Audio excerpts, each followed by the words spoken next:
Juin 2026, le Bitcoin passe en dessous des 58 000 $. BlackRock, la plus grande société de gestion d'actifs au monde, retire 3,3 milliards de dollars du marché du Bitcoin, seulement un seul mois. Les grands investisseurs paniquent, les médias annoncent la fin du Bitcoin et les gens vendent massivement les Bitcoins. Alors on se demande réellement, est-ce cette fois la fin du Bitcoin et des crypto-monnaies? Dans cette vidéo, je vais donner la réponse que même les médias n'oseront jamais te donner.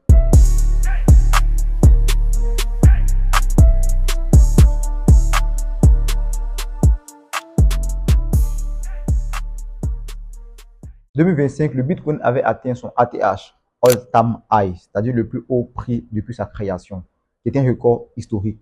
Mais en 2026, précisément en juin 2026, il est tombé en dessous des 58 000 $, qui est une baisse significative depuis son sommet historique. Et les raisons de cette baisse vont certainement te surprendre. La première, ce sont les ETF Bitcoin. Pour ceux qui ne savent pas, un ETF Bitcoin, c'est un fonds d'investissement qui permet aux grandes institutions, comme les banques, les grandes entreprises ou les fonds de pension, d'acheter du Bitcoin sans directement le détenir. Et ce fonds d'investissement a enregistré 4,5 milliards de dollars de sorties en un seul mois sur le marché de la crypto-monnaie. BlackRock, la plus grande société de gestion d'actifs au monde, qui gère plus d'argent que le PIB de la majorité des pays d'Afrique, a retiré 3,3 milliards de dollars sur le marché du Bitcoin pour honorer ses retraits. La deuxième raison un peu surprenante, ce sont les baleines. Les baleines, pour ceux qui ne savent pas, ce sont des investisseurs qui possèdent des milliers, voire des dizaines de milliers de Bitcoin. Et à eux seuls, ils sont susceptibles de faire bouger le marché de la crypto-monnaie. Ces baleines à eux seuls ont enregistré en une seule journée, voire ils ont transféré 49 000 bitcoins sur les plateformes d'échange. Généralement, quand ils le font, c'est certainement pour vendre. Et pour couronner le tout, dans le même mois de mai, une baleine a transféré 107 bitcoins qui sont partis en fumée, l'équivalent de 8,2 milliards de dollars qui ne pourront plus être récupérés à jamais. Et là, les médias ont commencé à s'emballer. Le titre circule partout. La fin du Bitcoin. L'arnaque a été confirmée. Les investisseurs débutants, ceux qui avaient acheté du Bitcoin à un prix élevé, commencent à paniquer et vendent à perte. Et c'est là que la majorité des gens commettent la plus grosse erreur en investissement. Mais avant de te dire quelle est cette erreur, laisse-moi te poser une question. Est-ce que tu sais combien de fois le Bitcoin a été déclaré pour mort depuis sa création? Plus de 400 fois. Depuis le début du Bitcoin en 2010, des journalistes, des économistes, des banquiers et même des gouvernements ont annoncé sa fin, sa mort. Voici une histoire cachée sur le Bitcoin que personne n'en parle. En 2011, le Bitcoin passe de 32 $ à 2 $. Les médias annoncent sa fin. 2 ans plus tard, il atteint les 1000 $. En 2014, le Bitcoin perd 80% de sa valeur et passe de 1100 $ à 170 $. Les médias annoncent sa fin. 3 ans plus tard, il atteint les 20 000 $. En 2017, le Bitcoin s'effondre et passe de 20 000 $ à 3 000 $. Les médias annoncent sa fin. Et même les experts confirment que le Bitcoin est une arnaque. 3 ans plus tard, il atteint les 69 000 $. En 2022, on assiste à l'effondrement de FTX, qui est la plus grande plateforme d'échange de crypto-monnaies à l'époque, un peu comme la BAT qui quitte la Côte d'Ivoire. Cela crée un choc et le Bitcoin passe de 69 000 $ à 15 000 $. Et là, tout le monde annonce sa fin. La chanson devient beaucoup plus intense. 2 ans plus tard, il atteint la barre des 100 000 $. 4 chutes de 80% ou plus, 4 récupérations de nouveaux sommets historiques.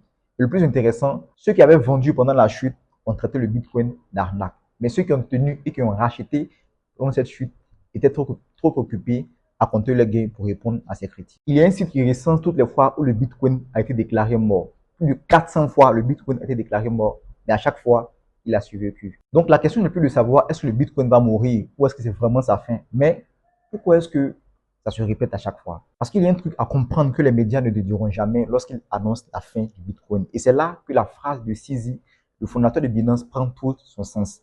En crypto, on ne vend jamais la baisse. Voici ce qu'il faut comprendre derrière ces chiffres. Quand BlackRock retire 3,3 milliards de dollars du marché des crypto-monnaies, c'est vrai, c'est alarmant, mais ce sont les clients de BlackRock qui ont demandé à effectuer ces retraits. Ce sont les investisseurs institutionnels qui gèrent des fonds de pension, des assurances, des portefeuilles d'entreprises. Ces investisseurs ont des cycles. En période d'incertitude globale, ils vendent ce qui est volatile. Pas parce que le Bitcoin est mort, mais parce que les stratégies l'exigent. Le plus intéressant et le plus surprenant est que pendant que ces institutionnels vendent leur Bitcoin, les données on-chain montrent que les baleines, eux, achètent discrètement. Et c'est exactement ce que les grands investisseurs comme Warren Buffett disaient depuis des décennies. Acheter quand tout le monde a peur et vendre quand tout le monde est excité. Parce que les médias te montrent la panique, mais ne te montrent pas qui achète pendant cette panique. Et qui achète pendant cette panique sont les gens qui ont compris une chose essentielle. Le Bitcoin repose sur des piliers fondamentaux que personne ne peut détruire. Le premier pilier, c'est la rareté absolue. Il n'existera pas plus de 21 millions de bitcoins dans le monde entier. Même si les gouvernements du monde décident de l'interdire demain, ce code continuera à tourner. La rareté est inscrite mathématiquement dans ce code et ce qui est rare est demandé et prend de la valeur au fil du temps. Le deuxième pilier, c'est la décentralisation. Pour tuer le Bitcoin, il faut éteindre des milliers de serveurs répartis dans le monde entier. Le troisième pilier, c'est l'adoption massive du Bitcoin. Des pays ont adopté le Bitcoin comme monnaie légale. Des entreprises ont investi massivement dans le Bitcoin et des fonds comme BlackRock proposent le Bitcoin à ses clients. Le même BlackRock qui a vendu aujourd'hui crée des produits Bitcoin pour ses clients. On ne crée pas des produits financiers pour quelque chose qu'on pense être mort. Le Bitcoin n'est pas mort. Le Bitcoin est en solde. Maintenant, je vais te dire quelque chose que les vrais investisseurs font en ce moment. Les marchés financiers fonctionnent sur le principe de la peur et la vérité. Quand tout le monde a peur, les prix sont bas. Quand tout le monde est avide, les prix sont hauts.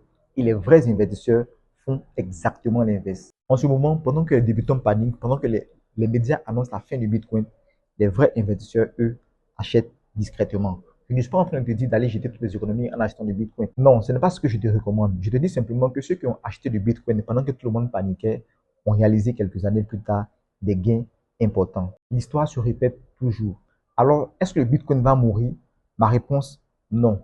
Pas cette fois, pas la prochaine fois, probablement jamais. Cela signifie que si tu veux te lancer dans l'investissement en crypto-monnaie, ce moment de panique est certainement le meilleur moment pour commencer petit à petit et apprendre les crypto-monnaies. Et abonne-toi pour ne pas rater mes prochaines vidéos où je t'explique comment commencer concrètement. Et dis-moi en commentaire, face à cette chute, est-ce que tu as peur ou tu vois là une vraie opportunité?